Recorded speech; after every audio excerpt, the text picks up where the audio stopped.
4 buyer's agents, you're developing the system. Once you have 6 buyer's agents, you've perfected them. So adding agents 7, 8, 9, 10, you have it figured out. That makes complete sense, right? Because they should say that when you have 5 listings, you should be able to do 10. And when you have 10, 30, and 30, 100. It's just to the point where it's systematized. Yeah, it's exactly that. And there's weird stuff, every day that we work through of, I'm hiring another person, we call it my pod, and I wanted it posted on Facebook. But we have to figure out how to do that without clients wanting to apply or something. It's weird what you work through, the new challenges that come. Absolutely. So what's a pod? My little team underneath the team. Cute. You're so awesome. We are so funny. We're like brainstorming all these like cute names, like the dynamic trio, and Mike Weimer, in his true fashion goes, "Oh, I have a great name, Pod 1."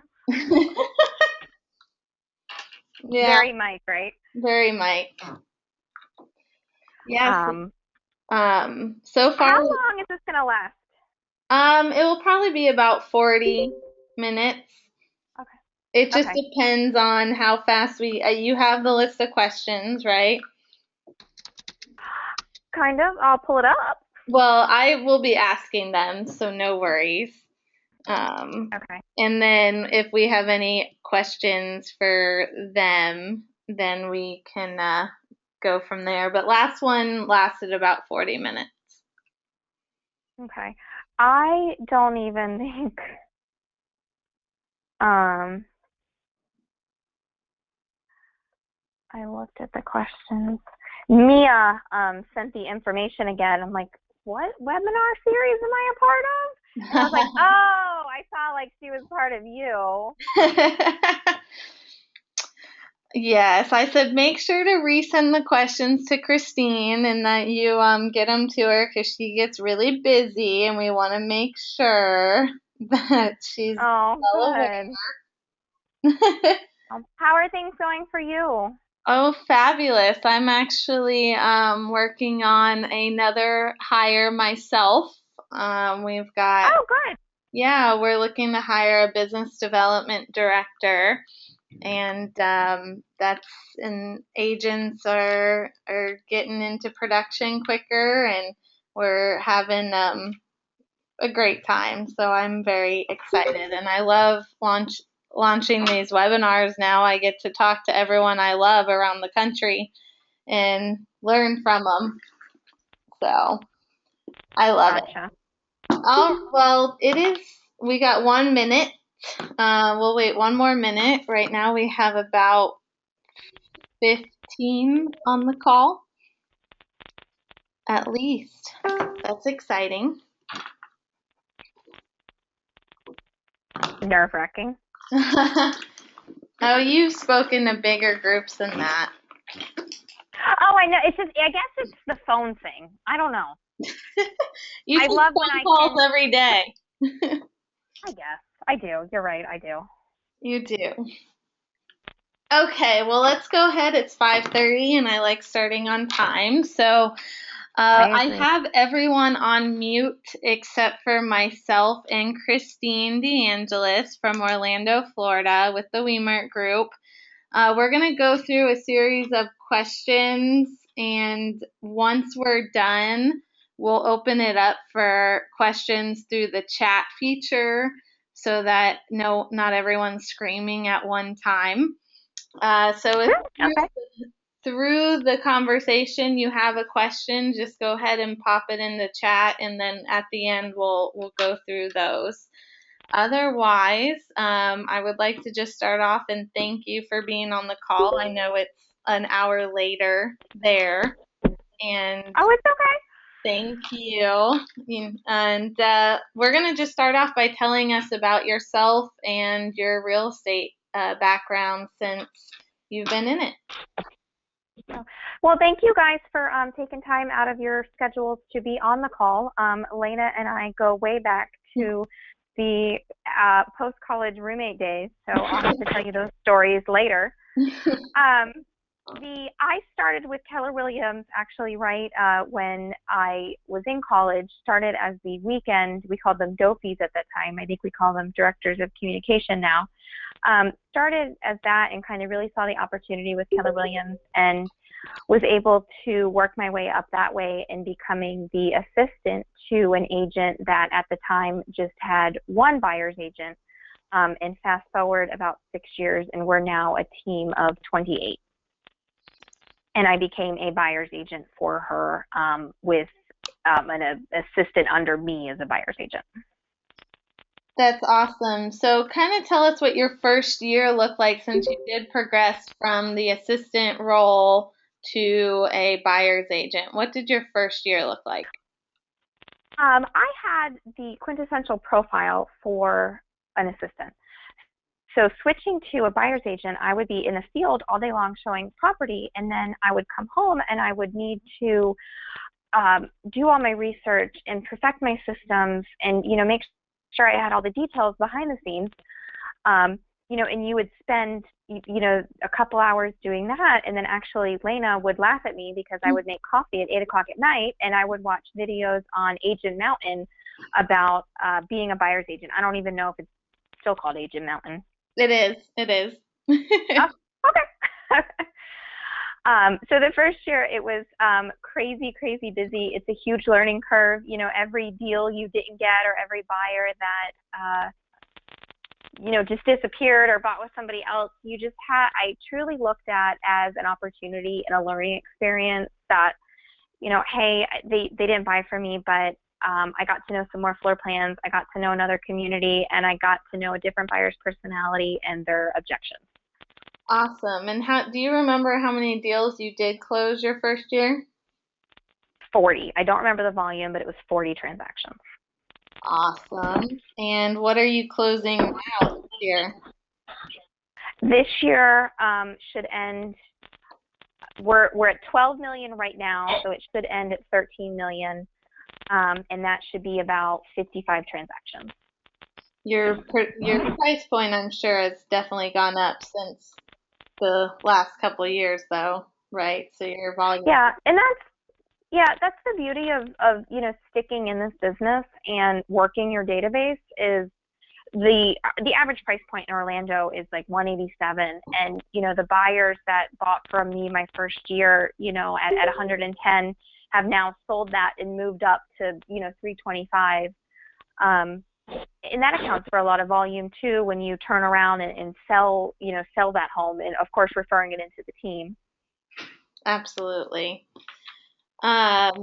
Okay, so that got us to speed up quickly on just about you and where you're at, and I would like to dive into just the specific conversation now of buyers. Quick story, I just remember the fact that we were roommates at the time, and I was having my team going, and we were not internet lead with our listings driven, so we didn't do Zillow or Trulia or anything like that, but I do know Jenny is big on that, or at the time was at least. And so I remember just sitting on the couch, I was watching TV, and you're at the kitchen table working because you're on call, and you pick up the phone and do your great script, which I'm sure we're going to cover tonight, and I hear an address, and I'm like, wait a minute, that's my listing. And so Christine went and converted that lead from my listing, and we didn't end up working a deal together. But it's just, you're phenomenal with your buyer script and your conversion and getting them from internet lead or Sphere or networking and creating them into an appointment that creates a closing. So let's just go, and if you were coaching me just real quickly about buyers, What is the 4 or 5 steps that would make me successful with them, according to you? I think what's going to be unique when you answer the phone versus any other agent out there is going to ask, are you pre-approved? Who's your agent? What's your budget? You first need to ask them, what attracted you to that neighborhood? What's the goal you're trying to accomplish? Oh, I see you have an out-of-area number. Do you live locally? You rephrase your questions to ones that are not yes or no questions and really get to know them and connect with them as a person. And then no matter what happens in the transaction, bad inspections, low appraisals, they're still going to stay loyal to you because you got to know who they were as a person first, and you cared about the goal they were trying to accomplish. Sometimes when I want to brush up on those skills, go pretend to buy a car or pretend to buy furniture or shopping, financial advisors, some of them just want to know how much money you have and other people want to know your goals. And I think it makes a big difference when you get to know them and the goal they're trying to achieve first. The second step is, depending on how that conversation went, we either need to get them right off to a lender if that was a warm, fuzzy conversation and I'm comfortable referring them to the lender at that point. We would go that route. In some people, I'm really not there yet to shove a lender down their throat. So, I'll take the gamble of 45 minutes of my time and have a buyer's consultation with you. And sometimes even call the lender right there in the office at my conference table to get them pre-approved. Once they're pre-approved, we spend a lot of time in our market looking at homes on the computer of what's available and narrowing down what they like. I love to see you sitting in the conference room using, I don't know what they're called. I'm so not techie. The fancy TV computer screens. Yeah. I want to see what your facial expressions are as I'm clicking through these pictures, because if your first reaction is ew, I'm not taking you to that property. I'm not taking you anywhere like that. And it honestly, it saves you a lot of time in the field. It saves your buyer a lot of time, energy, aggravation. It's Saturday, when they're looking at homes, they want to have a life too.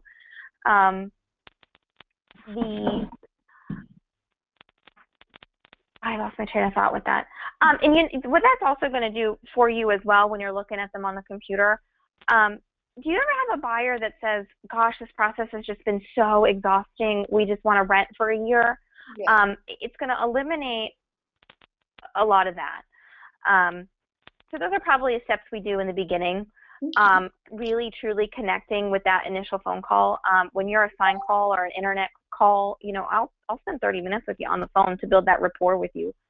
In that call, with the lead saying, wow, that was really different. That phone call was different. I think she should be my agent. She asked me what I wanted. Awesome. So I would love to go into just a role play real quickly of how you go about it. Would you mind us role playing that call? Sure. Okay, so you're gonna be tough on me, aren't you? I'll be exactly what I feel a lead would do. So let's do a Zillow or it's the same, sign call, Zillow call, marketing lead, some type of marketing lead outside of Sphere. Sound good? Okay, sure. Okay, so ring, ring. Hi, this is Christine DeAngelis with Keller Williams. Can I help you? Yes, I saw the listing on 123 Main Street, and I want to know if that's still available, and is there 4 bedrooms, or is it just 3 and a study? Oh my gosh, everybody has called about that home today. That was a super, super hot property, and I really hate to be the bearer of bad news.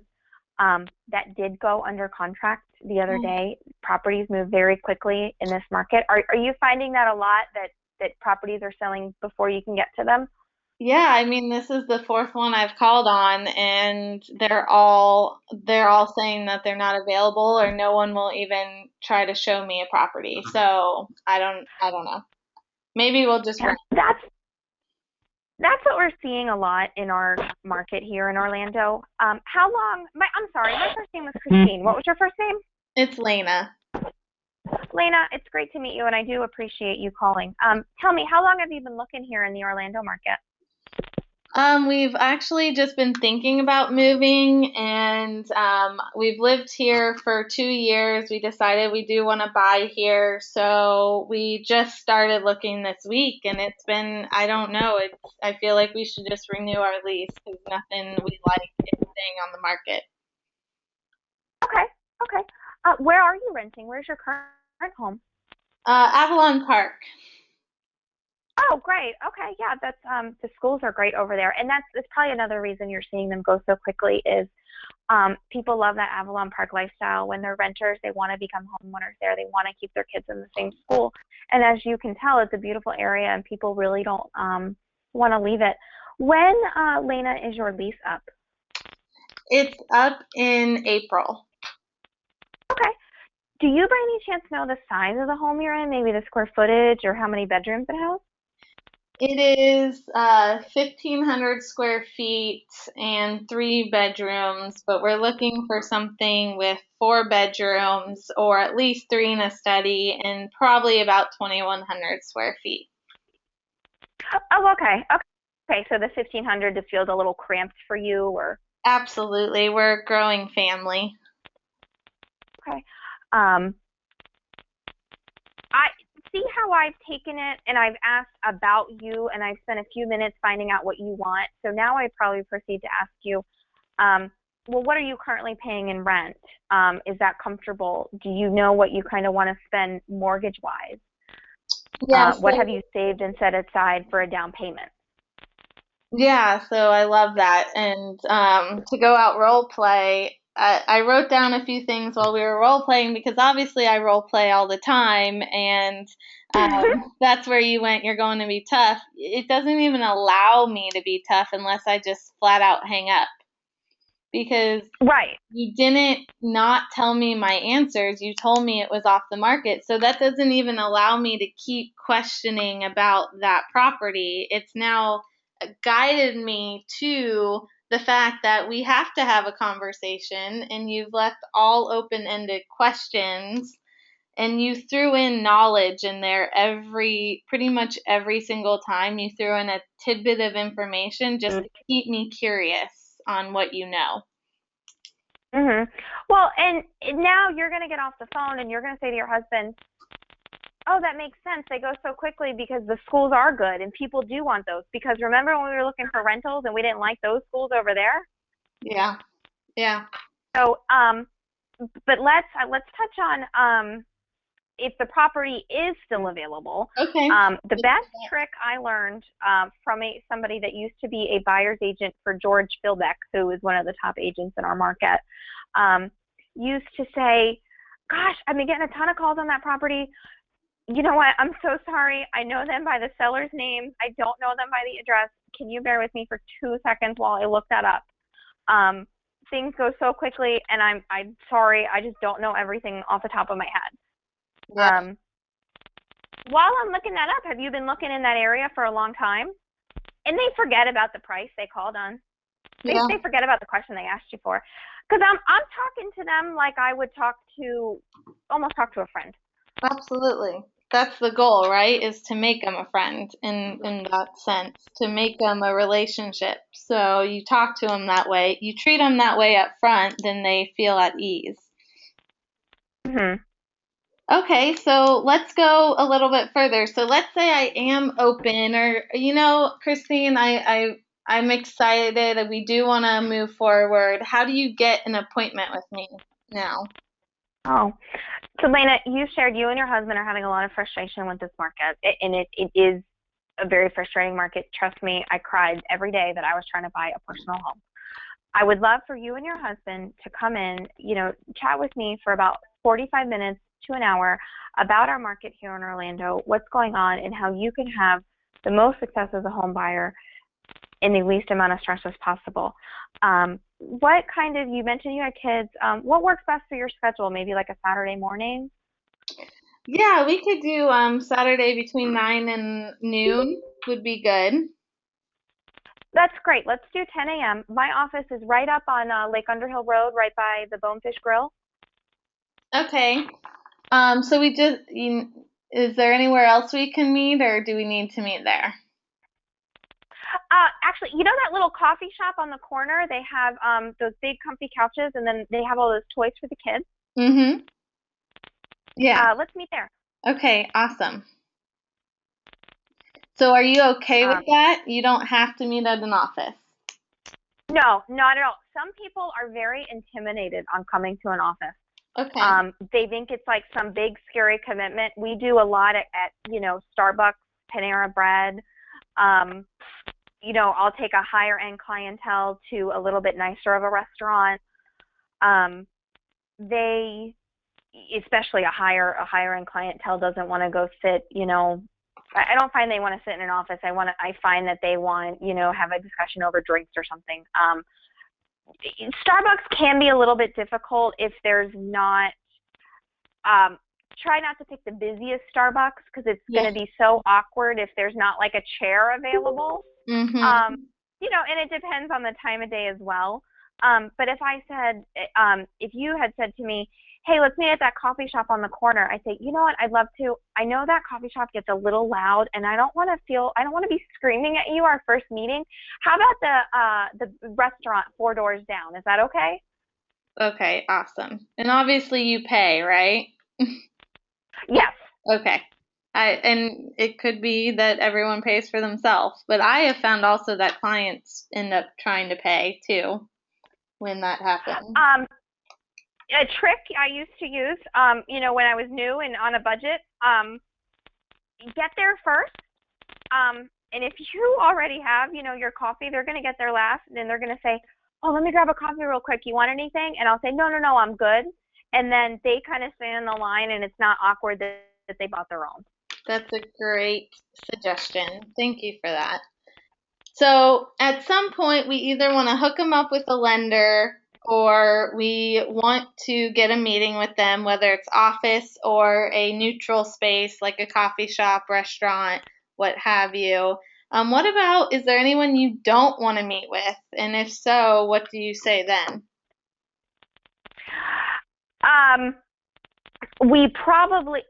Give me a scenario of someone I might not want to meet with. So my lease isn't up until December of next year, and we have a bankruptcy that is on my credit and it's not going away for 2 more years. Okay. You're so open and honest about your bankruptcy. Most of America's not. We find out in underwriting. Hey, maybe the person's just called around and everyone's turned them down. Gosh, Lena, you know what? I wish I knew a program that could help you 2 years out of the bankruptcy instead of 3 years out of the bankruptcy. Would it by any chance be a VA loan, a veteran's loan? No, it's not. Let me see. What other options? Sorry, I'm trying to run through my head of the options I have for you. I appreciate it. Thank you. I really don't think I do. Is it possible to finance it in a parent's name or a family member's name? That could be possible. We were really trying to avoid that, but it doesn't seem like we're going to be able to. But we still have our lease till December. So we're just looking at our options right now. Okay. Yeah, unfortunately, I don't think I can help you because of that. Trust me, if it was me, I'd give you the mortgage. Lenders look at everything so black and white. I know it's so frustrating. In the meantime, could I maybe point you in the right direction of getting a new rental if you didn't want to renew your current lease? You did say it was a little bit small. Yeah, no, we'd love to stay in contact, and anything you can help us with, I'd appreciate. Yeah, sure. What's your email here? Let me, send you the current rentals that are on the market. I don't work with rentals because blah, blah, blah, blah, blah. Yeah. But I can point you in the right direction. I can't be mean to you, Christine, and I know you, but it's just so smooth that I don't know how to be mean. So Yeah, that's awesome. So pretty much you'll find a way to help them, whether it's to stay in contact, whether it's to point them in the right direction. But if they really just they can't buy, we don't necessarily set up an appointment right now. Correct. Okay. Because it's just going to be, a waste of your time. And I was very nice to you in the beginning, so you can't hang up on me and then threaten to call my broker that I didn't help you, because we know that's not the case. And what I was going to say, one other thing. No, it wasn't about time being too far out. Oh, some people will not be very friendly, and some people, my fiance is an engineer. He was in the military. He's so cut and dry, and I can barely get more than 3 words out of him. And he would be like that on the phone, and sometimes those people might be better off in person. You might get a lot more out of them in person. So, do the script of why you want to meet with them, explain to them the market, the road, explain to them the market, what to expect, how it's going to be stress-free. And I think that's how you're going to get the non-chatty Kathy in the office. Absolutely. Perfect. Congratulations on getting engaged, by the way. Oh, thank you. Okay. So do you get a buyer's rep agreement signed every time you meet with them? I haven't had one signed in 2 or 3 years. Okay, and so share with us about that. What makes you not? So you're in my office. We have the phone we've had our initial phone conversation. You're in my office to talk about, getting with the lender. Lena, I just wanted to show you this real quick. This is a form that, maybe other realtors have asked you to sign in the past, and it's a form my brokerage, does like to get, but I work off trust. I don't want to be dodging your phone calls. You don't know it yet, but we're going to be friends for life, and I'm going to, come over and drop you off Christmas presents, and you're going to send me pictures of your kids. I work off of trust. I don't want a hostage client. I don't want to dodge your phone calls. I don't need you to sign this form if you're okay with working off trust. Perfect. So you set that expectation. Now, I do need to make clear, because I'm in Texas and you're in Florida. Florida is a transaction-based state, which means that you represent the transaction, the best interest of the transaction, even if you have a buyer. It's a transaction-based state, right, Christine? Correct. You're assumed transaction brokerage. Correct. So Texas, you are not. You have fiduciary, and if you don't have a buyer's rep agreement, you're actually acting upon the seller's behalf and not the buyer's. So I just need to make that aware, and I understand, being in Florida, that it's something we still strive for just for legal reasons, but it's not as necessary as here in Texas. So I just want to make that clear. Because we are a different legal state. Sure. So I would probably just flip that script a little bit. Okay. I think that you will have a lot of luck getting that signed if you truly sit down and explain it to them. They already trust you because they came to meet with you. Mm-hmm. I think I would just honestly explain that and explain why. Once they know that you're working in their best interest, why would I not sign that? I would say, I would preface it with, don't worry, there's nothing due from me. Seller pays real estate fees in the state of Texas. Whatever. If that is that the case by you? Yes. Mm-hmm. Okay. Seller pays real estate fees in Texas. By signing this, you are in no way, my hostage. I'm not going to put you in a headlock and make you buy the house. This form is for your protection. Take the elephant out of the room. Just straight up call out their fears, because their fear is they're stuck with you or they owe you a commission. Absolutely. You nailed it right on the head. Same thing with, we take the elephant out of the room with, we're going a little off topic here, but with Zillow, like, Mr. and Mrs. Buyer, I know you're looking on Zillow, TrulyARealtor.com. I still look. Whenever you see homes on those websites, do yourself a favor, send me the address, email, text it, carrier pigeon, I don't care. I will look it up for you and get that information. That way you don't have another slew of realtors hounding you for your business and blowing up your inbox. I agree with that. Good. And what's great, again, every state has its challenges. Zillow and Trulia find itself more in Florida than it does in Texas because we have HAR here in Houston that has a really magnificent website, and so our clients tend to go there first than Trulia and Zillow.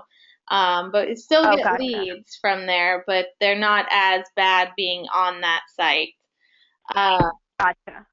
So let's move into the you had a meeting and we talked about you go through and just set expectations around what's going to happen, the process. You also go through homes there. And then what's next? What do you do? They're ready. They want to be your client. What's the next step? We're in that conference room. We probably pulled up homes in the MLS. I need to do that a lot for self-discovery as well. How many times do you get, I want to live in 4 bedrooms, 2,000 square feet, built in '05 or newer for less than $200? Yep. That doesn't exist. The price point's $250 for that. So I pull up the MLS. You guys are called the MLS by you? Yes. Mm-hmm. So I pull up the MLS. I said, okay, Lena, you said you wanted those Avalon schools, so that zip code for that is 32828. Right down here at the bottom, this is going to populate how many home matches we have. Let's put in 3+ bedrooms, 2,000+ square feet. Oh gosh, we don't even have the year and we're already down to 3 matches. Let's take a look at those 3 matches real quick. Every client of mine needs that self-discovery. People are shopping $100,000 above their budget and they don't realize that. Thank you, HGTV. Yep. So once we narrow down what is available, we so that there's those, let's say there's those 3 properties. You love all 3. I flip through all the pictures. I want to see your reaction. How do you like this kitchen? What do you think of this living space? The size of this bathroom, would this work for you guys? And I'm doing a lot of eliminating right there. That way, when they go home and they email me a property from Zillow tonight, I'm going to say, gosh, I know that floor plan, that bathroom is even smaller than that house we just talked about. And they're like, oh, okay, that's fine. And then you just cut your Saturday in half because you did a lot of legwork in front of the computer. So then we're going out to look at properties. We're having a big dialogue in the house. How do you feel in this space? What do you think of the size of this kitchen?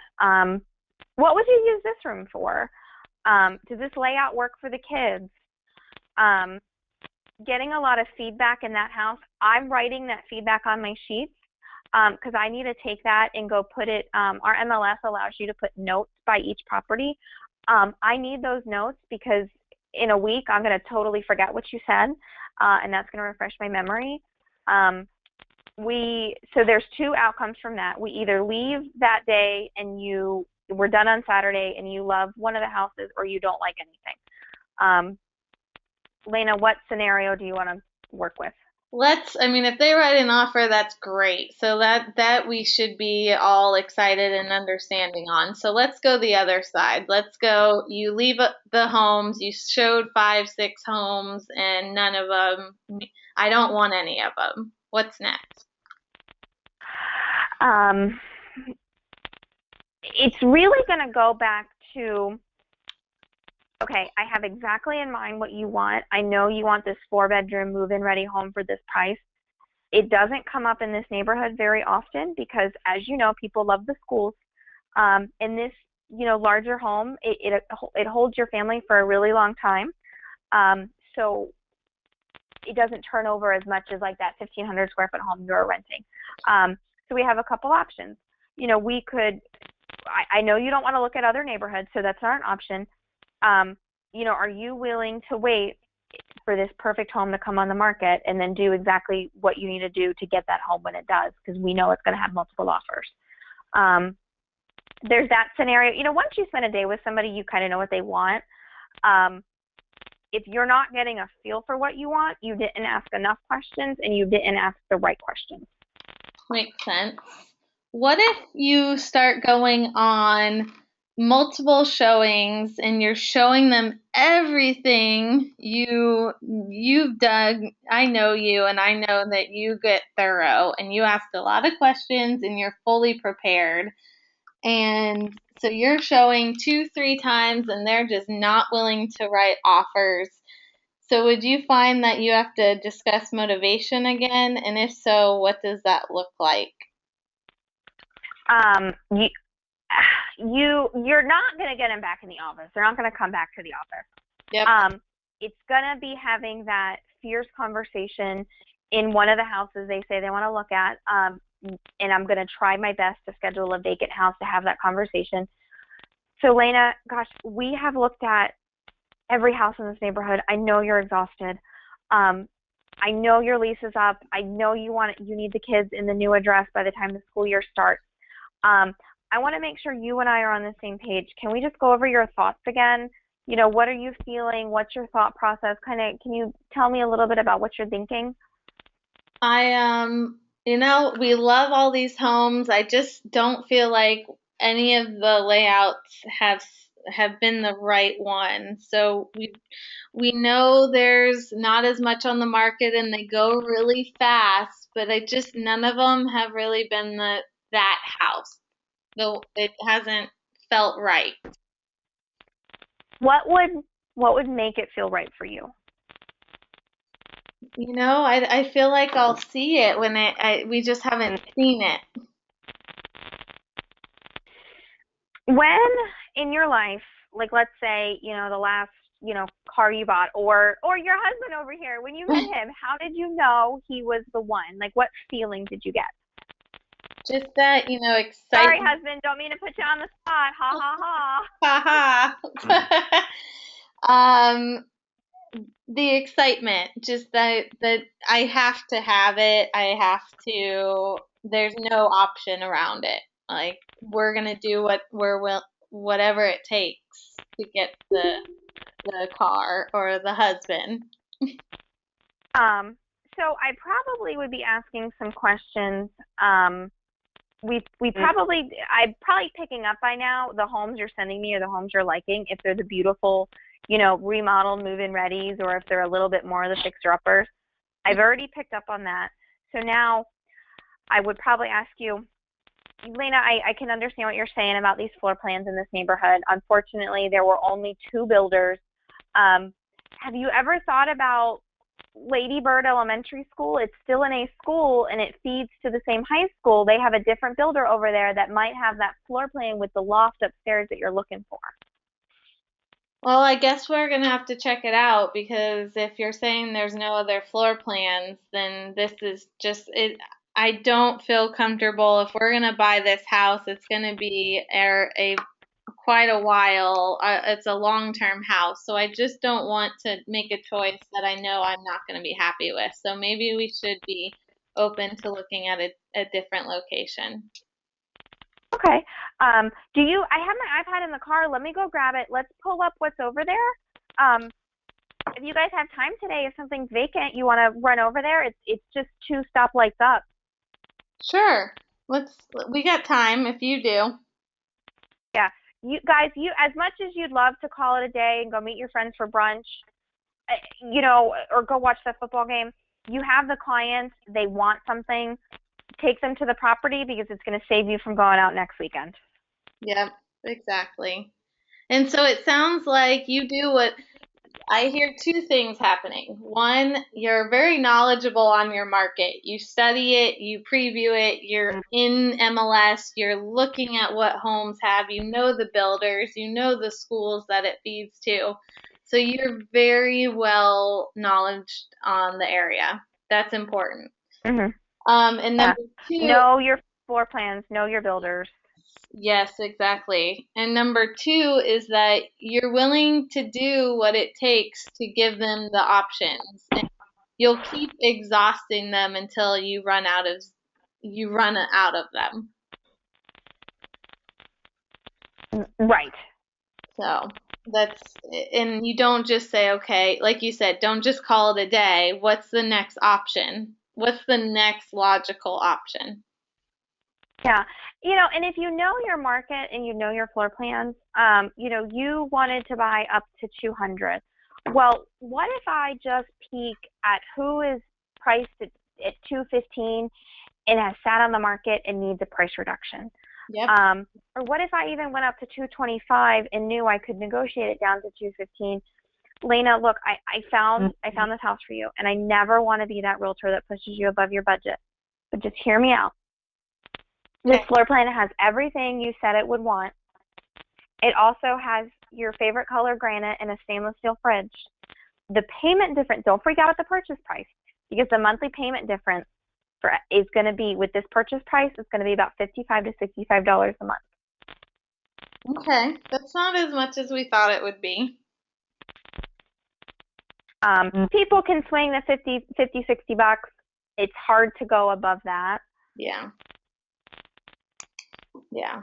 Okay, well, that's awesome. So let's kind of shift out of the showing piece. Writing offers, I mean, that's obviously subjective to location as well, and contracts and negotiations. So we're going to leave that out of the conversation. But let's talk about your challenges. What do you find are your biggest challenges on a day-to-day basis with buyers?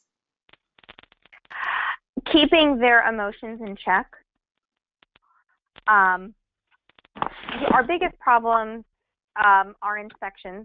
My clients think that homes need bulldozers after they have inspections on houses built in 2005. So you really have to get in front of that.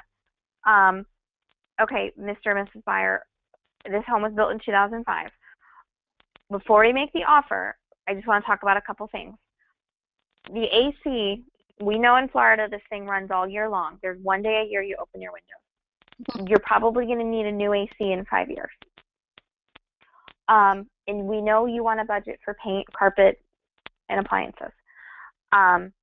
So when we get this inspection, I don't want you to freak out. This inspection report is going to be longer than your arm, but that's his job, to tell you everything that's wrong with the property. And I'm probably having this conversation in the house. Yep. Before we leave, can you spend another 5 minutes with me? I want to walk around and I want to show you a couple things that the inspector is going to point out. What's really common in your market for inspections that every house has, Lena, that comes up on the report? We're the same. AC, it shows up a lot. AC maintenance, because we're just as hot, if not hotter sometimes, because there's no wind from the two-sided ocean. So we're very hot here. So AC is a big challenge. Yeah, I show them where wood rot would be. Every inspector wants you to recaulk countertops, bathtubs. I'm showing them a lot of these things while I'm showing. That way, when they get that report, it's not the first time that they heard it and they don't freak out. How about GFCIs? Have you been getting that one a lot? A lot of inspectors expect the new GFCIs everywhere, too. We usually have them unless it's very rare that you sell a 1940s home downtown, and I'm probably looking in the kitchen to see if I can see the ground fault. Mm-hmm. Or that you can always see that little reset thing, or that's on my question list to my little checklist. If it's a house older than a certain age, we have a little checklist, like, to check for the type of piping. If the house here is more than 40 years old, it probably needs a replumb, kind of thing. Absolutely. So you go in prepared and you're looking at all the things that could pop up. You're not an inspector and you'll make that known, but you are there as the buyer's agent to see any red flags and to kind of just educate that this could pop up as an issue. And so they're fully aware going into the offer. Correct. I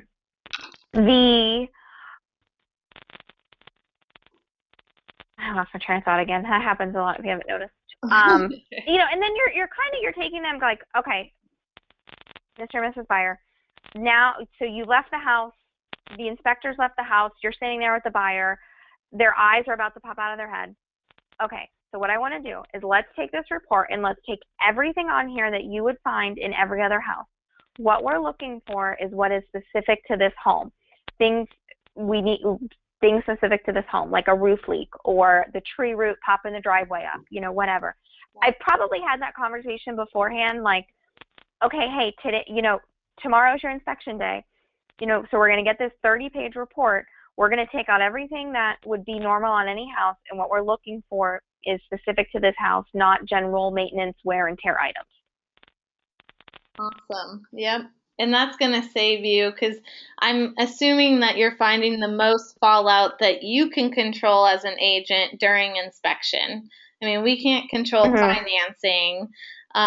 So really that inspection is the where the agent can help make sure the deal doesn't fall apart, because there's a 40-page inspection report, because legally they have to disclose every little thing they see.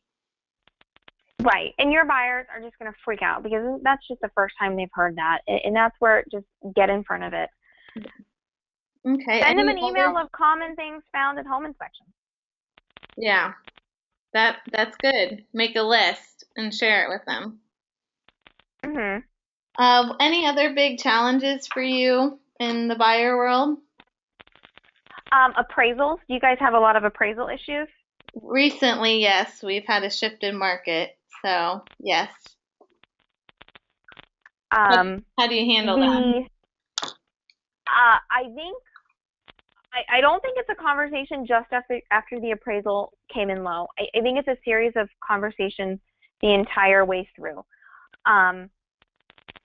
When we first sat down on the computer and you told me you wanted that house for that certain price and 3 property matches came up, you just self-discovered that we have limited inventory.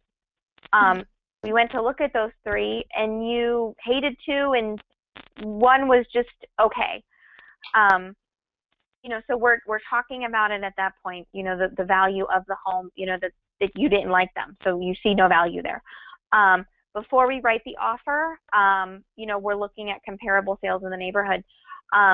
Lena, so this 2,000 square foot home, the range of values buyers are paying for this are, 175 to 225. So I'm very confident. At 200, you're paying exactly what the market is calling for. And I have no doubt in my mind your neighbor's going to come knock on the door and say, oh my God, what did you pay for this?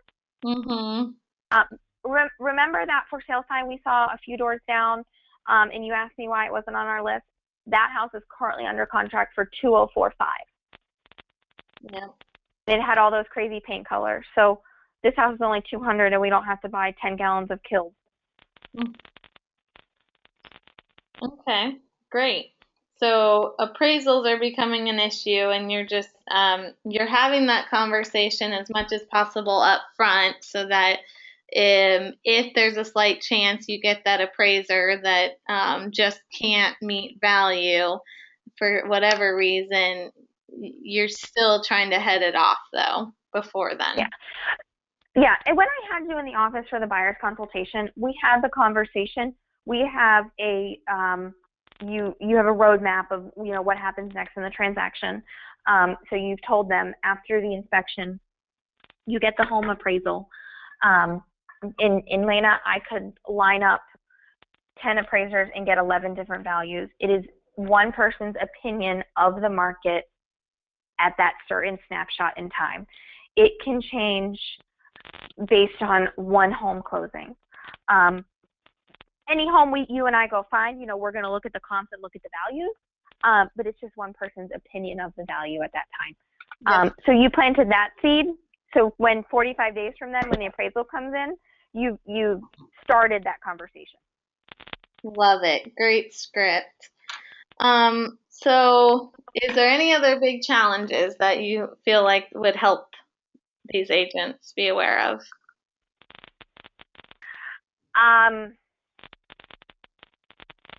Let's talk about what's not challenging. Okay, great. Let's go to the positive.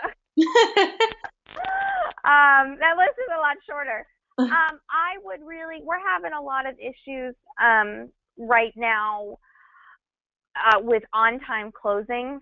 Yeah. So, just kind of having the conversation like, hey, don't buy the plane tickets down here. Don't take the day. Can you just give your boss notice the week of that you need the day off, or do you need to request it in advance?